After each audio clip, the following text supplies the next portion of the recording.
Hello दोस्तों, स्वागत है आप सभी का बीसीएस कोचिंग सेंटर के इस प्लेटफॉर्म में। दोस्तों, इससे पिछले कक्षा में हम लोग मैथ पढ़े थे, लेकिन दोस्तों आज की क्लास में हम लोग हिंदी व्याकरण को पढ़ने वाले हैं, यानी हिंदी ग्रामर को पढ़ने वाले हैं।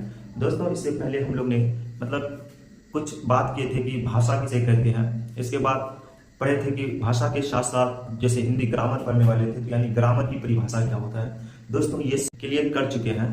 आज की क्लास में हम लोगों को पढ़ना है, विचार को पढ़ने वाले हैं। यानी दोस्तों, वर्ण क्या होता है उसके बारे में जाननी है। वर्ण के कितने भेद होते हैं, कितने। फिर हम लोग शुरू करते हैं आज की क्लास को। दोस्तों, आज हम लोग पढ़ने वाले हैं वर्ण विचार को पढ़ने वाले हैं। वर्ण विचार यानी दोस्तों लेटर को पढ़ने वाले हैं कि लेटर जो होता है वह कितने टाइप से कितने टाइप का होता है, उसी चीजों को देखने वाले हैं आज की इस क्लास में।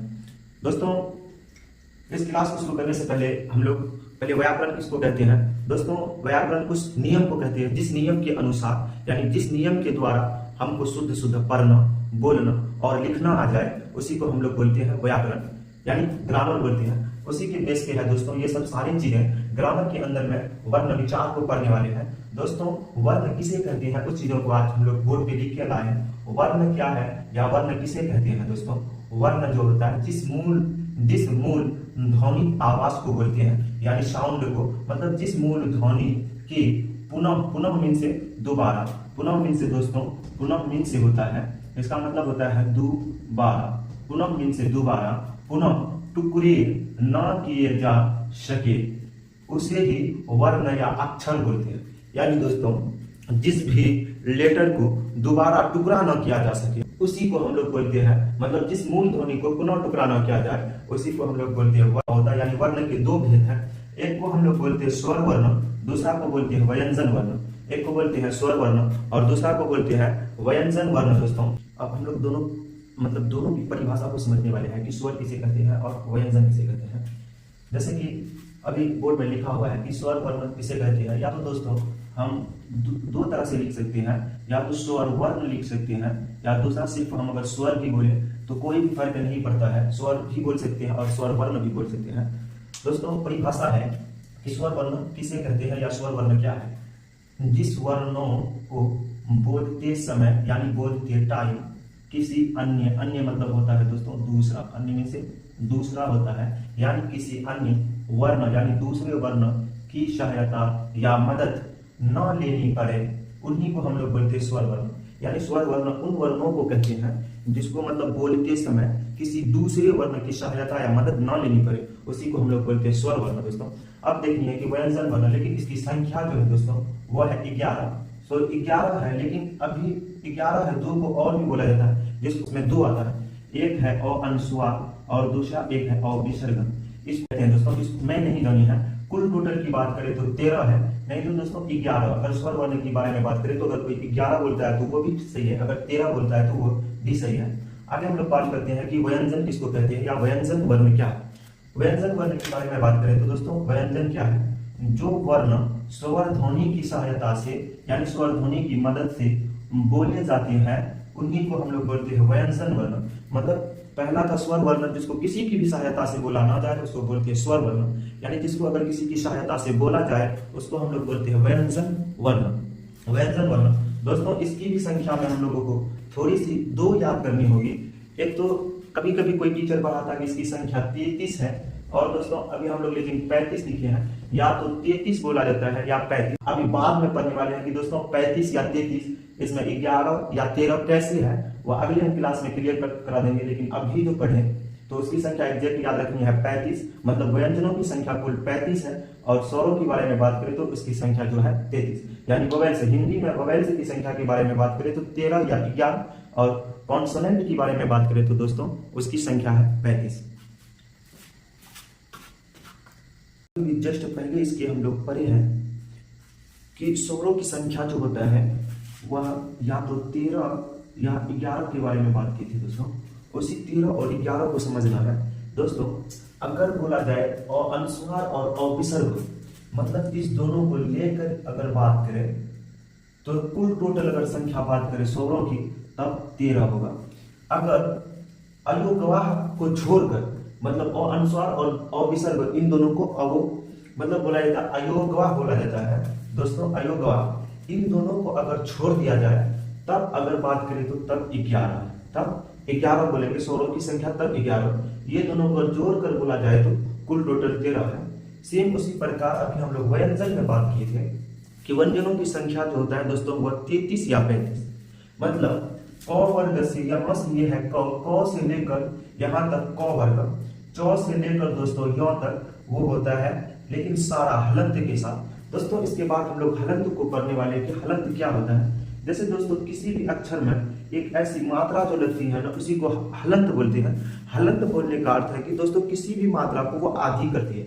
जैसे ये क में हलंत लगा, लेकिन अगर क में अ जोड़ेंगे तो ये पूरी क बन जाएगा। अब हम बोलेंगे क, यानी ये क में शामिल है अ की मात्रा शामिल है, इसी वजह से बोलती है व्यंजन। मतलब इसमें किसी न किसी स्वर की स्वर आया है, इसी वजह है कि क वर्ग यहाँ से लेकर यहाँ तक सिर्फ इसका कोई ना तो खंड किया जा सकता है, ना ही उसका मतलब कोई खंड या टुकड़ा नहीं किया जा सकता है ये सारे को, ठीक है। लेकिन दोस्तों क का हम टुकड़ा कर सकते हैं, क हलंत के साथ जोड़ अ के साथ उसको टुकड़ा कर सकते हैं। तो ये है क वर्ग, यानी क से लेकर वहां तक। आगे है च वर्ग दोस्तों, च से लेकर यहाँ तक को हम लोग च वर्ग बोलते हैं। ट से लेकर नौ तक को हम लोग ट वर्ग बोलते हैं दोस्तों। त से लेकर नौ तक को हम लोग नौ वर्ग बोलते हैं। प से लेकर नौ तक को प वर्ग बोलते हैं। अब आगे एक तो है अंतस्थ वर्ग, किसको कहते हैं दोस्तों? अंतस्थ वर्ग बोलते हैं, यानी ऐसा वर्ण जो अंदर से आवाज आए उसको। जैसे दोस्तों हम लोग बोलते हैं य, यानी अंदर से आवाज आती है य और र, ल, ये सारे को बोला जाता है अंतस्थ वर्ग। और लास्ट में एक वर्ग होता है जिसको उष्ण वर्ग बोलते हैं। उष्ण मतलब जिसमें दोस्तों बोलने के साथ साथ जिसमें ऐसा वर्ण जिसमें बोलते समय उष्मा आए उसी को बोलते हैं उष्ण वर्ण। जैसे दोस्तों तालव्य स, मूर्धन्य स, दंत स, ह, ये चारों जो है वो उष्ण वर्ग है। लास्ट में एक नोट है दोस्तों, नोट ये है कि र और ढ, ये दोनों जो है सर दोस्तों, इस दोनों का प्रयोग शब्द के प्रारंभ में, मतलब कोई भी शब्द के प्रारंभ में नहीं होता है। इस चीजों को ध्यान में रखनी है कि शब्द के प्रारंभ यानी र और ढ जो होता है दोस्तों, ये दोनों शब्द के प्रारंभ में नहीं लगता है। अब आप लोगों की समझ में आ गई होगी दोस्तों कि स्वरों की संख्या 11 कैसे होता है या 13 कैसे होता है, इसमें 35 कैसे होता है दोस्तों। अतिरिक्त एक है र और एक है ढ, ये दोनों अतिरिक्त व्यंजन है दोस्तों। यहाँ 33 कुल टोटल 33 व्यंजन है, दो इसको शामिल किए तो 33 2 35, यानी मतलब इन दोनों को अगर अतिरिक्त को इलावे को छोड़कर बात करें तो 33 है। उन दोनों को अगर जोड़ लें तो कुल टोटल की बात करें तो 35 है दोस्तों। हलंत क्या होता है दोस्तों? हलंत जैसे व्यंजन वर्ण में अ मिल जाने पर हलंत उसी को बोलते हैं। जैसे दोस्तों क में क या कोई भी वर्ण जो होता है उस पर अगर ऐसा चिन्ह लगा हुआ है तो ऐसी मात्रा को हम लोग बोलते हैं हलंत। ऐसी मात्रा को हम लोग बोलते हैं हलंत। यानी अगर हलंत हट जाता है, हलंत कहीं से हट जाता है मतलब अ मिल जाने पर हलंत हटता है तो या तथा उसका रूप जो है दोस्तों वो बदल जाता है। जैसे ये क है, जैसे दोस्तों ये क हलंत के साथ में है और इसमें अगर और जुटेगा और हटेगा और मिल जाता है, मिल जाने पर हलंत, ये वाला हलंत अब हटेगा दोस्तों, ये क होगा। यानी क, ये क इसके साथ में, यानी ये अ जो है इसके साथ में जुटा हुआ है। जैसे दूसरा के बारे में बात करेंगे, जैसे ये ल दोस्तों हलंत के साथ में है, अगर ल के साथ में अ मिला, अब ये डायरेक्ट बना है ल, ये बना, यानी यही समझाना चाह रहा है कि ल हलंत जो हटता है अ आके शामिल होता है तो पूरा ल बनता है। यानी इस ल में अ की मात्रा है लेकिन वह छुपी हुई है, यह दिख नहीं रहा है दोस्तों, बस इतना कहना चाहते। तो उसकी मात्रा जैसे क से क, ख से ख आदि हो जाता है। अतः प्रति एक मतलब हर एक व्यंजन में अ ध्वनि जो होती है दोस्तों छुपी हुई होती है। जैसे हम लोग क पढ़ते हैं तो क में अ की ध्वनि छुपी हुई होती है, सौ पढ़ते हैं तो सौ में अ की ध्वनि छुपी हुई थी। जैसे स यानी सौ में अ की ध्वनि होती है, जैसे ल में अ की ध्वनि होती है, मतलब अ की ध्वनि जो होती है वह छुपी हुई होती है। इस नोट से हम लोग यही समझे हैं कि मतलब अगर व्यंजन में अ मिल जाने पर हलंत हट जाता है, हलंत हटने के बाद जैसे क में हलंत हटा अ के साथ तो क बना।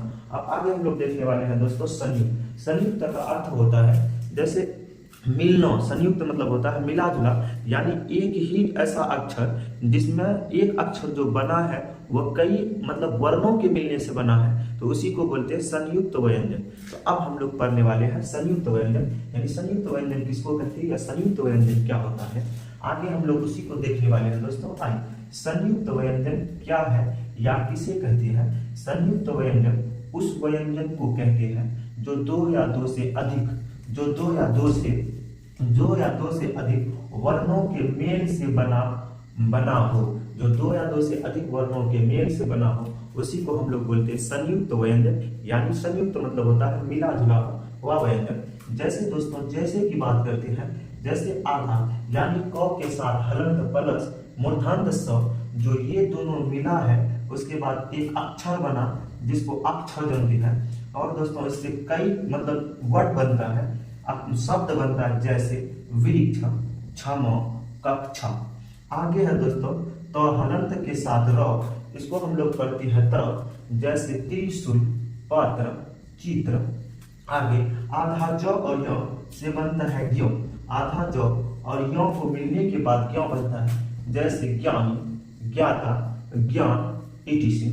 आगे है दोस्तों सर, स यानी तालब स के साथ हलंत और र, इन दोनों के मिलने से सर बनता है, सर। जैसे इससे कई शब्द यानी कई वर्ड बनता है दोस्तों, जैसे श्रमिक, श्रम, आश्रम, विश्रम, etc। दोस्तों आज की क्लास में हम लोग वर्ण से लेकर यहाँ तक पढ़े हैं, यानी पूरा वर्ण वाली जो चैप्टर होता है दोस्तों आज की क्लास में पूरा हो चुका है। तो दोस्तों सबसे पहले हम लोग पढ़े कि वर्ण किसे कहते हैं, वर्ण की कितनी मतलब भेद है, उसके बाद वर्ण की दो भेद होता है दोस्तों, दोनों भेद के बारे में जाने, उसके आगे मतलब उसकी संख्या कितनी होती है, ये सारे चीज की बातें इस क्लास में हो चुकी है दोस्तों। इसके बाद हम लोग कल फिर दूसरे चैप्टर के साथ आएंगे। आज की क्लास यहीं तक रहेगी, इसके बाद फिर हम लोग कल जुड़ते हैं दोस्तों।